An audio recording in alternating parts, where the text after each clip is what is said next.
Bonjour à tous et bienvenue à ce webinaire. Je m'appelle David Gazaille et je suis le directeur des services aux membres et de l'apprentissage à Orchestre Canada et j'utilise le pronom il. Je suis un homme blanc aux cheveux bruns et mon arrière-plan est flou.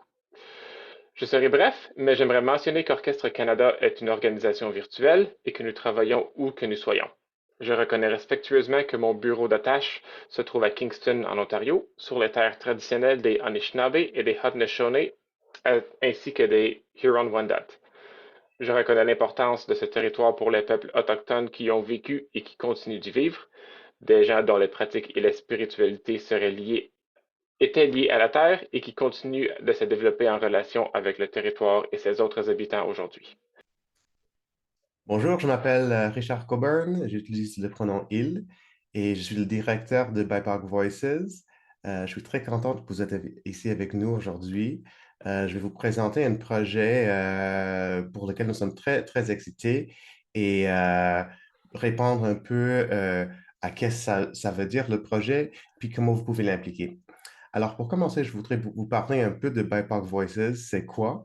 C'est une organisation qui aide, qui facilite la programmation des œuvres vocales par les compositeurs PANDAC, c'est-à-dire personnes autochtones blancs et pardon, personnes autochtones noires et de couleur.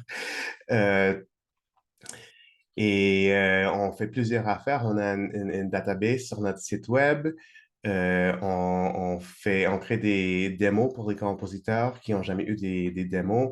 Et on fait plusieurs affaires pour aider le monde qui essaie de diversifier leur programmation d'achever ce but-là.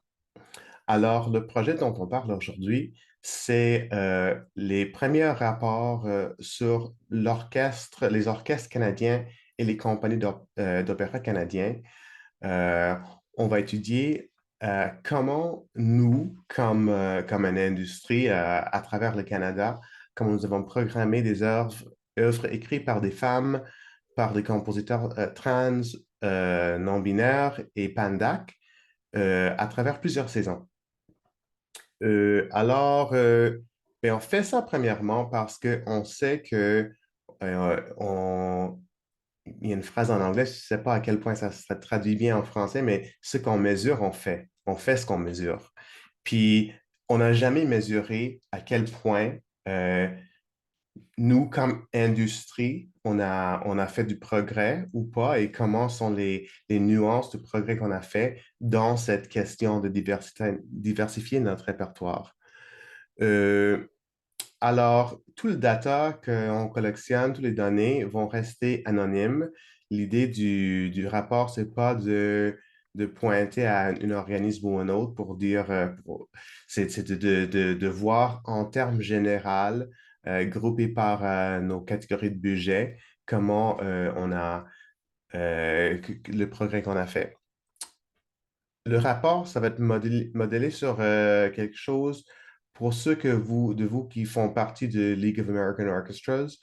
Vous avez peut-être vu en juin l'année passée un rapport de Institute for Composer Diversity qui ont fait quelque chose de très similaire avec les orchestres américains. Alors, nous sommes en partenariat avec Orchestre Canada, avec l'Association pour Opéra au Canada et avec the Institute for Composer Diversity pour faire ce rapport-là. Et eux, ils ont fourni un très gros dataset de les compositeurs qui sont reportés eux-mêmes sur comment ils s'identifient en termes de genre et en termes aussi d'ethnicité. Alors, ça nous aide beaucoup parce que c'est sûr qu'un des plus gros défis en faisant ce travail, c'est d'essayer de décider, mais c'est parce que c'est pas pour moi ou quelqu'un d'autre de décider, mais d'essayer de comprendre comment des compositeurs s'identifient. Et puis on parle des centaines ou peut-être des milliers de compositeurs, c'est un gros défi. Euh, alors, l'idée des rapports, c'est assez simple. On va créer un point, un baseline pour mesurer dans le futur quel progrès on a fait, aussi que mesurer le progrès qu'on a fait depuis le début on va commencer à mesurer en la saison 2029-2020. Pardon, 2019-2020. Alors, mesurer le progrès qu'on a fait depuis cette date-là. Alors, je vais pas, on va garder ça bref, je vais pas vous parler en détail de pourquoi on trouve ça intéressant, mais je veux mentionner une affaire. Pour moi, il y a deux raisons principales, ben, il y en a plusieurs, mais deux raisons principales pourquoi la diversité sur nos scènes, c'est important. La première, c'est la représentation.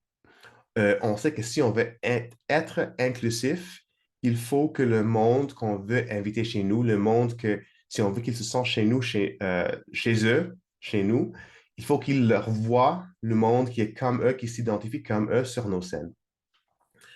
Euh, Deuxièmement, on a une diversité de perspectives.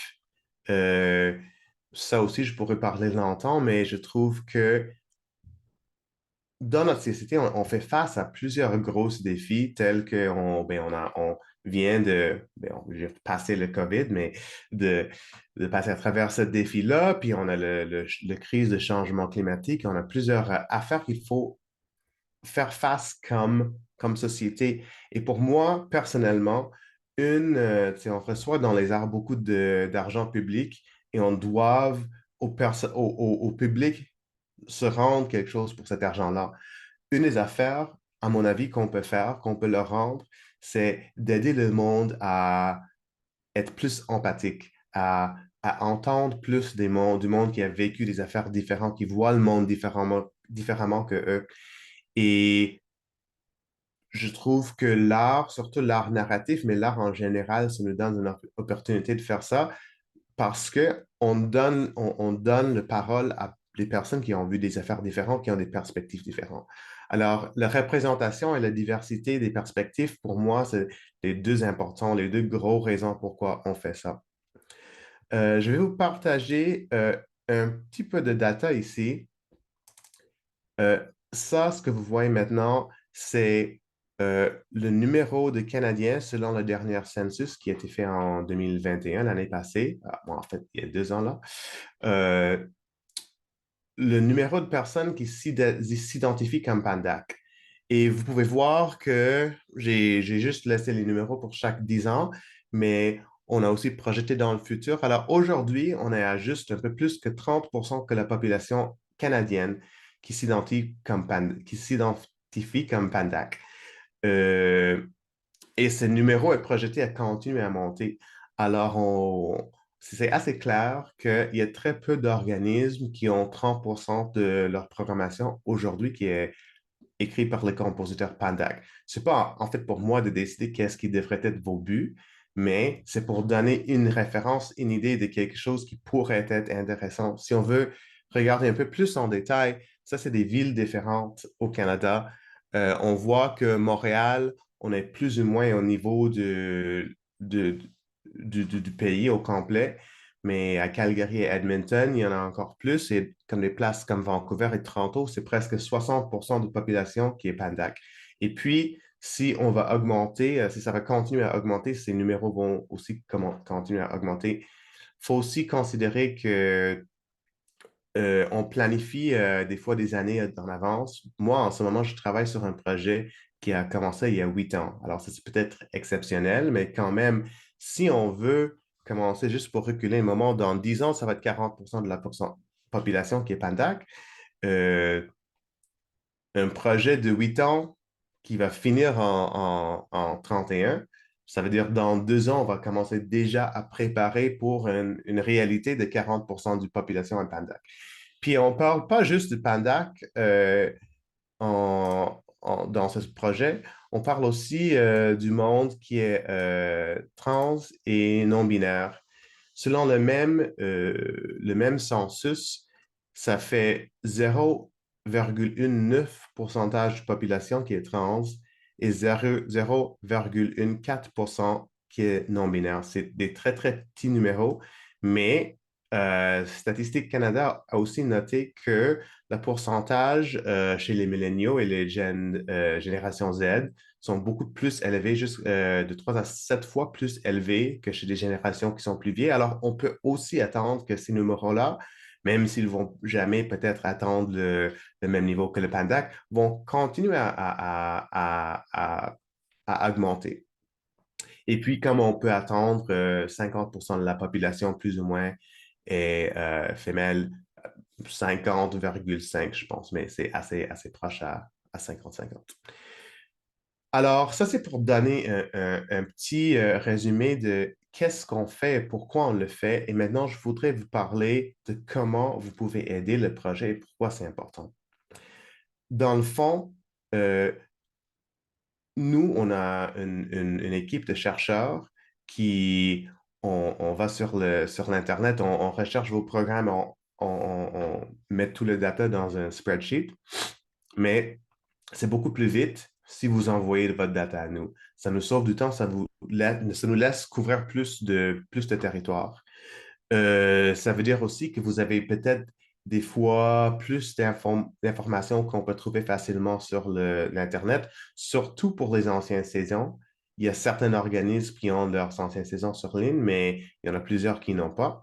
Alors, dans le fond, votre implication nous aide à donner, à créer un meilleur rapport, quelque chose qui est plus en détail, quelque chose qui est plus vigoureux dans l'analyse.